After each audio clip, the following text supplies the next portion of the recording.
لیکن اگر بات کریں ہم کہ کیا خاندان کی وجہ سے کوئی شخص بڑا ہو سکتا ہے، خاندان کی وجہ سے اسے عزت ملتی ہے، کیا خاندان کی وجہ سے انسان اللہ کی نظر میں بہت اعلیٰ ہو جاتا ہے، یا خاندان کی وجہ سے انسان اللہ کی نظر میں چھوٹا ہو جاتا ہے؟ تو اس کے بارے میں اللہ تعالیٰ نے فرمایا ان اکرمکم عند اللہ اتقاکم، کہ تم میں سب سے زیادہ عزت والا اللہ کی نظر میں وہ ہے جو اللہ سے سب سے زیادہ ڈرتا ہے۔ اللہ تعالیٰ کے نزدیک بڑا بننے کے لیے، اچھا بننے کے لیے، مقبول اور محبوب بننے کے لیے رنگ، نسل، جسم، خوبصورتی، خاندان، ان سے کام نہیں چلتا، بلکہ اللہ تعالیٰ تو دل دیکھتا ہے۔ ان اللہ لا ينظر الى صورکم، اللہ تعالیٰ تمہاری صورتیں نہیں دیکھتا۔ ان اللہ لا ينظر الى اجسادکم، اللہ تعالیٰ تمہارے بدن نہیں دیکھتا کہ تم بہت بڑے ہٹے کٹے مضبوط اور توانا ہو، یا پھر یہ کہ تم بہت دبلے پتلے اور کمزور ہو۔ اللہ رب العزت بندے کو محبوب بنانے کے لیے یہ دیکھتا ہے کہ اس کے دل میں میرا خوف کتنا ہے، اس کے دل میں تقوی کس قدر ہے۔ اللہ نے فرما دیا ان اکرمکم عند اللہ، تم میں سب سے زیادہ عزت والا اللہ کے نزدیک وہ ہے اتقاکم، جو تم میں سب سے زیادہ اللہ سے ڈرتا ہے۔ پیغمبر صلی اللہ علیہ وسلم جب اس دنیا میں تشریف لائے، اس وقت پوری دنیا کی صورتحال یہ تھی کہ لوگ آپس میں نسل کی وجہ سے، قبیلے اور خاندان کی وجہ سے ایک دوسرے پر فخر کیا کرتے تھے۔ میں قبیلے مضر کا ہوں، تو کوئی کہتا تھا میں قبیلے بنی طے کا ہوں، تو کوئی کہتا تھا میں بنو عدی سے ہوں، کوئی کہتا تھا میں قریش سے ہوں، کوئی کہتا تھا میں بنو ثقیف سے ہوں۔ یہ اس طرح کی آپسی کشمکش، آپسی تناؤ اور آپس میں ایک دوسرے پر فخر اور مباحات کا سلسلہ جاری تھا۔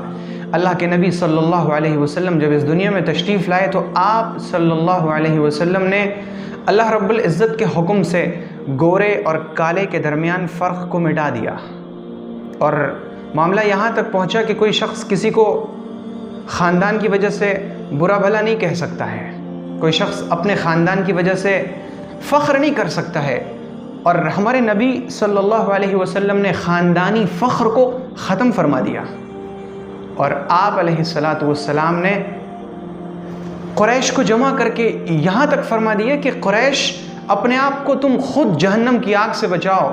یہ مت سمجھ لینا کہ محمد چونکہ قریش سے ہیں اور ہم بھی قریش سے ہیں تو محمد کے قریش میں سے ہونے کی وجہ سے ہم جہنم کی آگ سے بچ جائیں گے، ایسا مت سمجھنا۔ یہاں تک کہ اللہ کے نبی صلی اللہ علیہ وسلم نے خاص طور پر اپنے چچا عباس کو، اپنی پھوپھی صفیہ کو اور اپنی بیٹی فاطمہ کو بھی یہ فرما دیا کہ آپ لوگ بھی اپنے آپ کو خود جہنم کی آگ سے بچائیں، خود اللہ کی نظر میں معزز بنیے۔ آپ اس لیے نہیں بچ سکتے کہ آپ محمد کے چچا ہیں، آپ اس لیے نہیں بچ سکتی کہ آپ محمد کی پھوپھی ہیں، اور آپ اس لیے نہیں بچ سکتی کہ آپ محمد کی بیٹی ہیں۔ آپ کو اگر جہنم سے بچنا ہے تو خود اپنے اعمال کی بدولت بچنا ہوگا۔ جب آپ نیک اعمال کریں گے تو اللہ رب العزت اپنے فضل و کرم سے آپ کو جہنم سے محفوظ فرمائے گا۔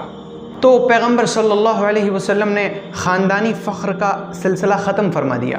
اب کوئی شخص یوں فخر نہیں کر سکتا کہ میں بڑا ہوں کیونکہ میرا خاندان یہ ہے، میں بڑا ہوں کیونکہ میرا خاندان یہ ہے۔ خاندانوں سے اللہ کے یہاں عزت نہیں ملتی۔ اللہ رب العزت کے یہاں عزت کا جو دار و مدار ہے نا، وہ دل کا تقوی ہے۔ اپنے دل کو ہم ٹٹولیں، دیکھیں اس دل میں اللہ کا ڈر کہاں ہے، اس دل میں جس کے بارے میں پیغمبر علیہ السلام نے فرمایا التقوی ہاہنا، تقوی یہاں ہوتا ہے۔ ذرا یہاں ٹٹول کر دیکھیں کہ تقوی ہے، اللہ کا ڈر ہے، اللہ کا خوف ہے، اللہ کی خشیت ہے، اللہ سے محبت ہے یا نہیں ہے۔ اگر ہے تو پھر خوش ہو جائیں کہ اللہ تعالیٰ نے ہمیں اپنا ڈر عطا فرمایا، اللہ تعالیٰ نے ہمیں اپنی محبت عطا فرمائی۔ اور اگر نہیں ہے تو اس دل کے اندر اللہ کا خوف پیدا کرنے کی کوشش کریں، اللہ سے مانگیں اے اللہ ہمیں اپنا ڈر عطا فرما، ہمیں اپنا خوف عطا فرما، ہمیں اپنی خشیت عطا فرما، ہمیں اپنی محبت عطا فرما، اور سب سے بڑھ کر ہمیں اپنی رضامندی عطا فرما۔ اللہ کے نبی صلی اللہ علیہ وسلم نے جب حجۃ الوداع کے موقع پر اپنا خطبہ، آخری خطبہ جو بہت بڑے مجمع میں آپ نے فرمایا، اس کے کچھ الفاظ اس طرح تھے: یا ایھا الناس کلکم من آدم وآدم من تراب لا فضل لعربی علی عجمی ولا لابیض علی اسود الا بالتقوی۔ اے لوگو، تم سب کے سب آدم سے پیدا کیے گئے ہو، تم سب کے سب آدمی ہو، آدم سے پیدا کیے ہوئے ہو، اسی لیے تم آدمی ہو، آدم والے ہو۔ اور آج سے تمہارے درمیان کسی گورے اور کسی لال کو، کسی کالے پر کوئی فضیلت نہیں ہے۔ کوئی گورا یہ نہیں کہہ سکتا، کوئی سفید رنگ کا شخص یہ نہیں کہہ سکتا کہ میں اچھا ہوں اور یہ کالا ہے اس لیے یہ اچھا نہیں ہے۔ اسی طرح سے کسی عربی کو کسی غیر عربی پر، کسی عربین کو کسی نن عربین پر کوئی فضیلت نہیں ہے۔ کوئی عرب کا رہنے والا شخص یوں نہیں کہہ سکتا کہ میں عربی ہوں اس لیے میں بڑا ہوں، میں فلاں ملک کا ہوں اس لیے میں بہت فضیلت والا ہوں۔ ملک کی وجہ سے، زمین و وطن کی وجہ سے، خاندان کی وجہ سے، رنگ و نسل کی وجہ سے تمام فضیلتیں ختم کر دی گئیں۔ الا بالتقوی، اگر فضیلت حاصل کرنی ہے تو دل کے اندر اللہ کا ڈر اور اللہ کا تقوی، اللہ کا خوف پیدا کرنا ہوگا۔ اگر آپ کو یہ ویڈیو پسند آئی ہو تو ویڈیو کو لائک کریں اور شیئر کریں، اور چینل کو سبسکرائب کرنا ہرگز نہ بھولیں۔